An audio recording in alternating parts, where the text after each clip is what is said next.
Yo, what's going on, y'all? I'm back for another unboxing and quick review of something I just picked up. This is a new release from Burris. It's their first enclosed red dot called the Burris Fastfire E. This is what you get initially, just the box. It gives you some details about the optic, more details on the back, and some stuff on the side, etc. But yeah, let's get into the unboxing. So really excited about this. This will be my first red dot from Burris, so I'm looking forward to that, trying it out. All right, let's see. All right.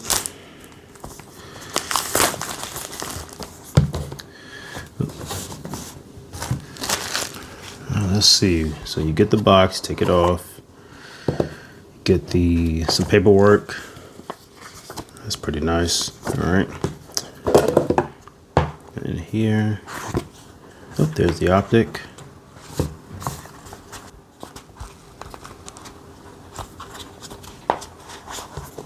All right. This looks nice. I like this. Okay. Looks pretty well built. Let's see if the battery's in here or not. Is it? Let's see. Turn it on. No, it's probably not in there. Okay. So let's see. You get the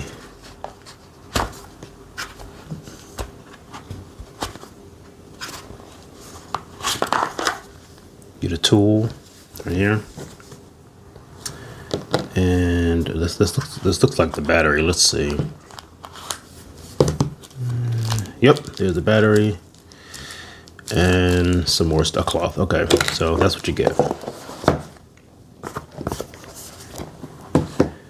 All right, so yeah, I just picked this up. This is Burris's first enclosed pistol red dot. I wanted it for a couple reasons. The main reason being that I like enclosed emitters.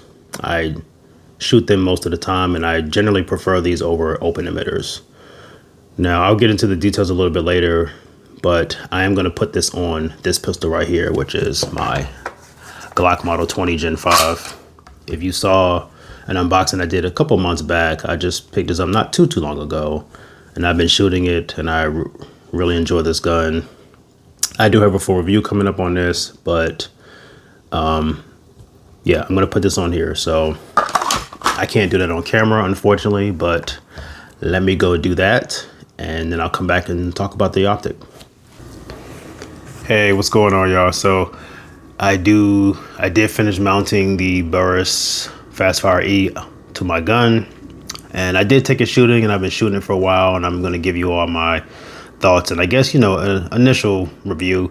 Maybe I'll do a long-term review later, but this will be my thoughts after about close to 600 rounds through this optic already. So in case you don't remember, it is mounted to my the pistol is the Glock Model 20. It's a Gen 5, and it's chambered in 10mm. Like I said initially, I got this a couple months back, and this optic so far has been really durable, and I like it so far. For those who don't remember, this is what the 10mm round looks like.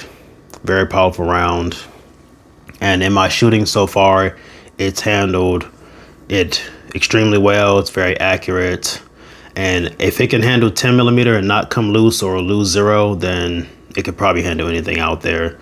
Now, I won't get too much into the specs. Maybe I'll put them up on screen somewhere over here. I don't know, so y'all can see some of it in case you all want to know some things about it, but I'll cover some of the basics. So this is the Fastfire E. It's Burris's first enclosed emitter. So what I mean by that is that typically most red dots are open emitters. So they have a front window with an emitter on the inside where you see the dot that reflects off the front window, and then there's no back. So you can literally look in here and, you know, even put your finger in there. But this is enclosed, so the body is one solid piece of metal. There's also a back window now. And so why I like closed emitters is because it stops you from getting dirt, dust, etc., food, water, whatever the heck may be, lint pocket or pocket lint, you know, whatever in there. And I like them, and I think they look cool. It's just a different take on the red dot, and, you know, I'm all for it. So as far as what I think about it, it's pretty good. One of my favorite things about the dot are the buttons. So on top, you'll have these two buttons right here. These are the brightness buttons, the plus and the minus. The plus allows you to make the dot brighter. The minus makes you a little bit dimmer. And so I like them a lot. They're very tactile.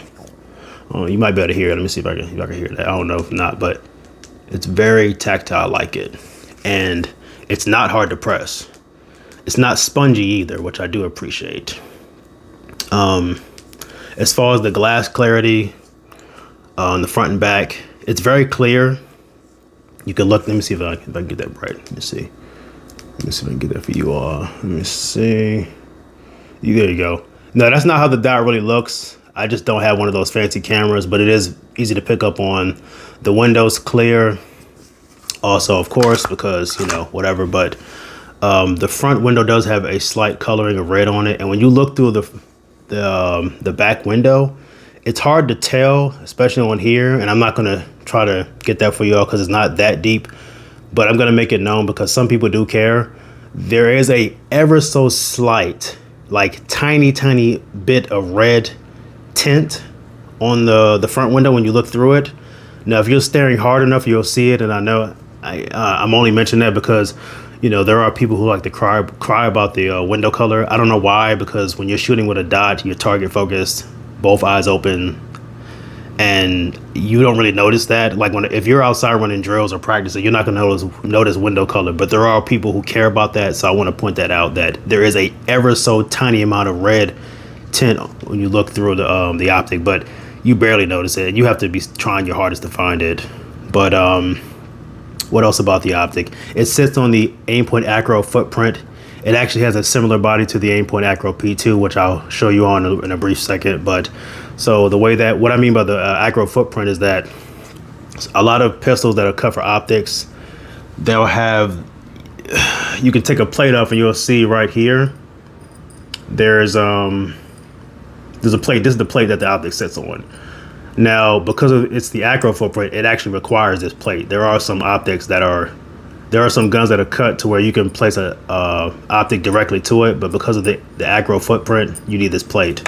And the way it works is wait a minute. Okay, there we go. All right, so there is the plate. Like I said, there's this screw right here that you simply would screw in, put some Loctite on here, torque it down, and then you let it cure for about 24 hours, and then it sits on the plate and won't come off. Now, according to Burris's instruction manual, you need 23 torque pounds to make sure it doesn't come off. Burris, I'll put a picture up, conveniently they have some writing on the bottom of the optic that tells you the amount of torque pounds you need. And to do that, I simply just use a regular, like, I have this, just a regular, like a fat wrench, just a torque wrench. So it says 23 pounds. So this don't exactly work in those increments, but I would just, you know, twist this until it hit that number, and then I would, you know, screw it in, right? That's essentially how you would mount this. But it's pretty good. It has elevation and windage screws right here. Oops. Covering the thing right here. So windage, so if you're shooting this and you're trying to make your shots accurate or zero the dot, this would move the reticle, or point of impact, I'm sorry, right, as you can see the arrow, or you would move it in the opposite direction to move the dot, the point of impact to the left, and then you have the elevation. As you can see, the U for up. So if you were zeroing this and your point of impact was too low and you need to move it up, you would turn it to the left, and if it was too high, you would turn it to the right. Now, these are 1 MOA adjustments. MOA meaning minute of angle. I've mentioned this before in another video. But yeah, the optic is pretty good. I mean, it's not pretty good, it's very good. I like it. As far as aesthetics, I like how it looks. I know people like to joke on these things and make these weird, dumb comments about, you know, certain appliances or things that come with houses. I'm not going to say that because it doesn't look like that. It looks like a red dot. And I like the little touches that Burris did to this. You know, they have their logo. Let me see right here, which I like to see. The writing is not just all black. I mean, to me it just adds another layer of uniqueness. It's not just another black box with black writing, and I appreciate that. The Burris name on here. As far as the battery, It uses a Sierra 2032 battery, and you would just simply unscrew the cap on the side and put the battery in. Now, Burris claims this gets you 60,000 hours, which I would assume that probably amounts to maybe a year of usage if you're someone that shoots all the time and you're at the range several times a week. I'm pretty sure if you're someone who goes very sparingly, you could probably get more than a year. It does not have an auto, not auto wake, shake the wake feature, meaning after a while the dot will cut off, and then when you pick it back up, it turns back on. They claim that it runs just fine, keeping it all the way on. So, do I care that that's not there? Not really, but you know, it's a nice feature to have. But I will say that taking it to the range the first time when I started shooting it, it was very accurate. I might roll in some footage here for a moment and let you all see that. But at 10 yards, it was pretty spot on. I had to make some minor adjustments, and it was great. My indoor range that I shoot at goes only up to 21 yards, so that's the furthest I could shoot it. But at 21 yards, it was very, very accurate, and I have no complaints about it. But as far as comparisons, let me show you all. So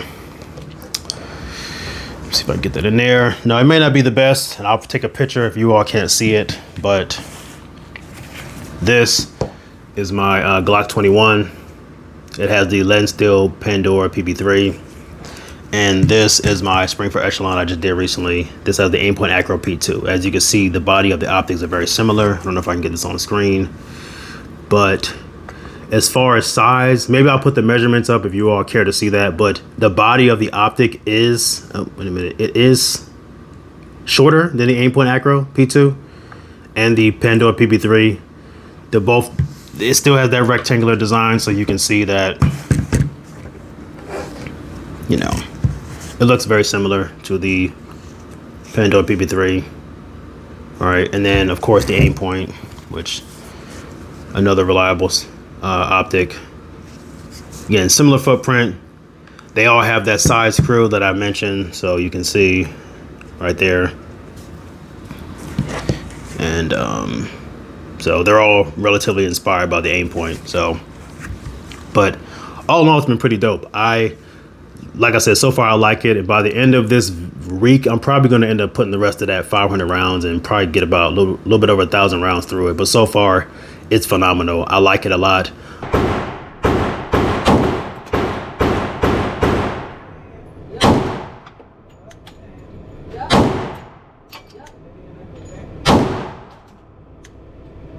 Ready? All right, do it all again from the beginning. Come on.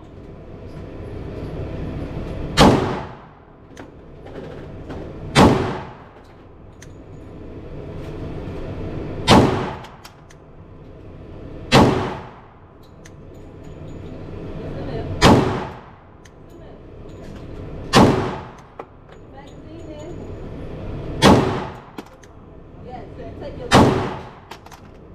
so put your magazine on. Now, you gotta pull it out. That means you ain't put it in hard enough. Or that bullet is sticking out. No, that's the right way. Now, try to pull it out. Okay, pop that one out.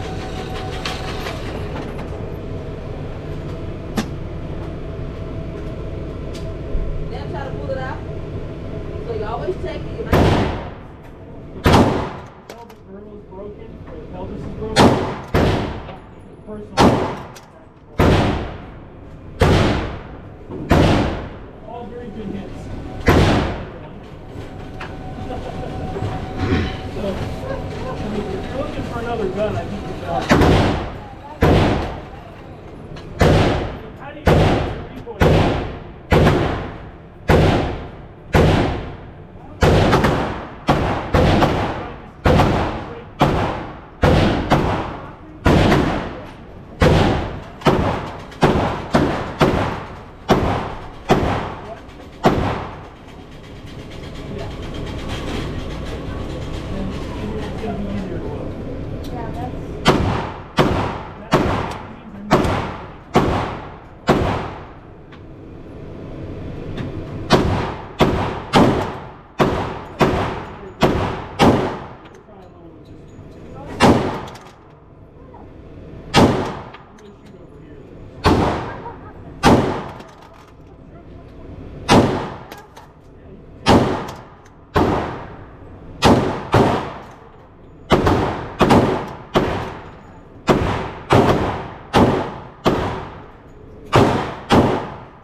says the magazine disconnect. So One down. it comes down to the fire. Fire here. You take the magazine in, it's gonna fire. I just personally like having nothing.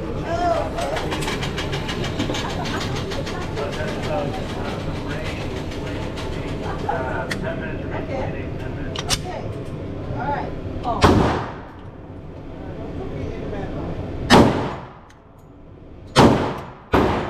Until you're done.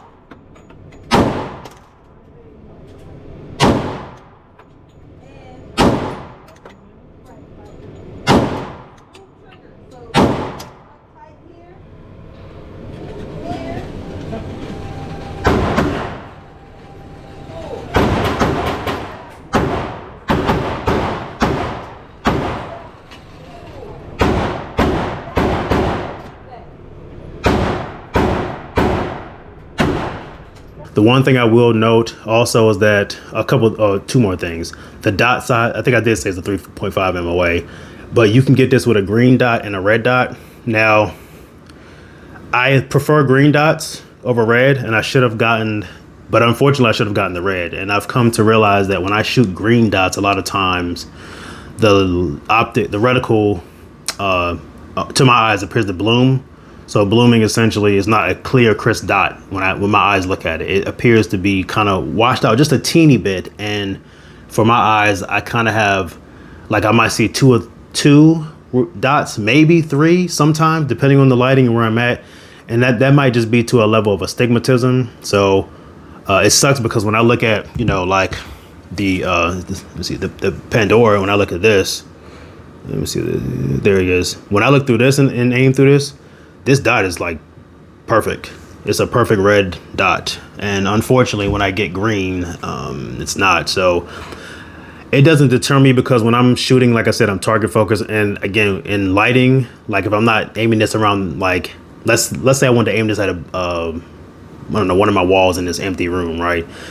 I'll notice it more versus when I'm at the range or outside. So that's just something to note. My astigmatism, which I think I have, does kind of affect how I look at the green dot. But it sucks because I like green. But minus that, I mean, this thing's great.